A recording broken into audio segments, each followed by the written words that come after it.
time is precious. Life is not just the passing of time. Life is not just the passing of time. Life is a collection of experiences, their frequency and their intensity. Life is not just watching the clock tick away. Life is a collection of experiences, their intensity, their frequency. When my friend Mark died at age 44, someone says, that's young to die. But what if he lived 4 lifetimes in one? It might not be too young. Whatever the span of your life turns out to be, here's what you want to fill it up with: experiences and the intensity of those experiences. But now let's talk about the management of time. Now, jot this down: approaches to the management of time. Here's the first one: ignore the subject. I mean, that's good advice. Don't let anything overly bug you. Because remember now, you don't have to do anything. Someone says, well, I got to get a handle on my time. The answer is no, you don't. If you want to let it all go, you can let it all go. I mean, this is good advice. Somebody says, you ought, you ought, you ought. Jot this down. Ignore all the you oughts or you should. Only if they're giving general information. We should. It's better to say, if you're teaching, we should. Not you should, we should. Then you let me listen in without it being too confrontational. If everyone did this, see, that'd be great. And then you give a person a chance to choose to do it or not to do it. But when you start the you ought, now see, if I don't, now see, we got some tension and maybe some problems. So you oughts seem to always create problems. Because this is personal dignity. And you don't want to destroy someone's dignity by doing all the oughts and then they feel reluctant to do it. Now we've got problems. So if you want to, just ignore this subject on time management. Now here's the next one. Step down to something easier. The guy's in sales and he says, oh, I want to own the company. Finally owns the company. Now he's got no time to play golf. He said, when I was in sales, I was making big money playing golf 3 days a week. Heck with this owning something. Heck with managing. My life was never my own after I started to manage. I'm going back to sales. See, this is the key. If you're getting too pressed, you might consider stepping down to something with a little easier time pressure. Little girl says to her mother, Daddy comes home, brings his briefcase and pats me on the head and says hello, disappears and works on his papers. How come my daddy doesn't play with me?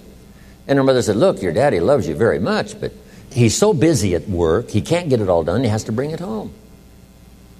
He loves you, but that's why he can't play with you. And the little girl said, why don't they just put him in a slower group?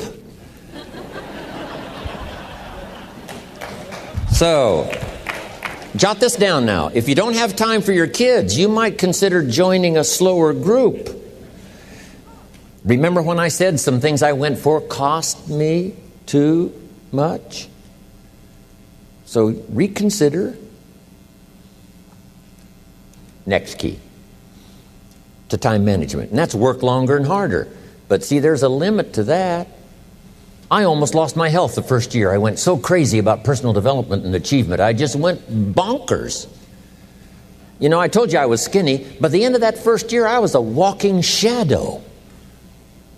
And then it suddenly occurred to me, what if I got rich and too ill to spend it? I mean, that was a shocker. So I started developing a little more reasonable. Because I said, if 12 hours won't do it, I'll work 14. If that won't do it, I'll work 18. I mean, how many hours it takes. And sure enough, it cost me too much. So see, working longer and harder for some might be appropriate.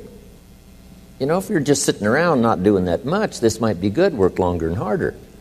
But you can only work so hard.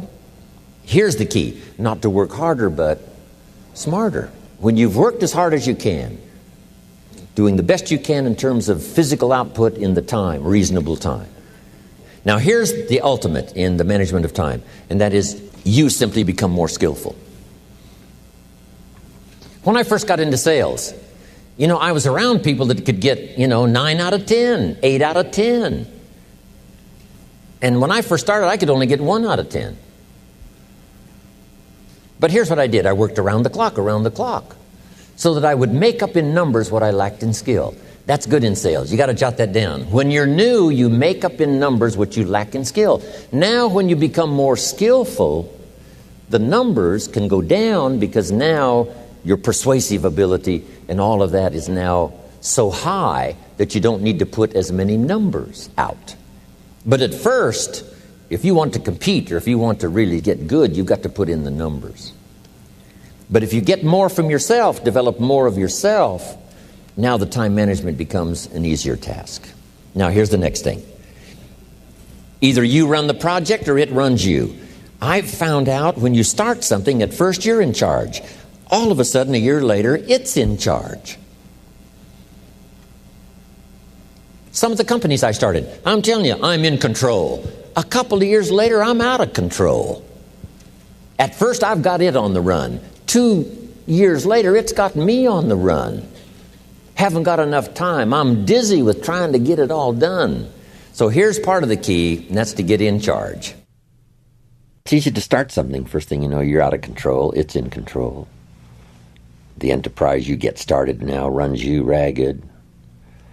Because I did that when I had the whole 13 offices and the big entourage. I'm telling you, it was like short nights and long days and just sort of the never-ceasing demand for time and activity, which was fine.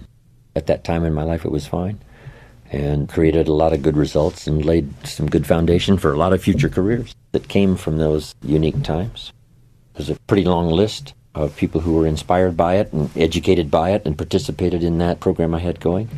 But then I rechanged the format to sort of rearrange my own life personally, which has paid off for me. Now I have a heavy workload, but if you finally get to the place where you have most everything done for you, I still farm in Idaho, but I'm what's known as a gentleman farmer. A gentleman farmer gives orders and other people do the work. It's different than being a farmer doing the work yourself. I know that because I was raised in the farm country where I still have my farm, but now I have the luxury of participants who look after my agriculture, look after my home building. My daughter looks after all of my accounts and my residences and my real estate, and I have good partners in business. That's extra luxury, where you can do your specialty and other people working make it valuable.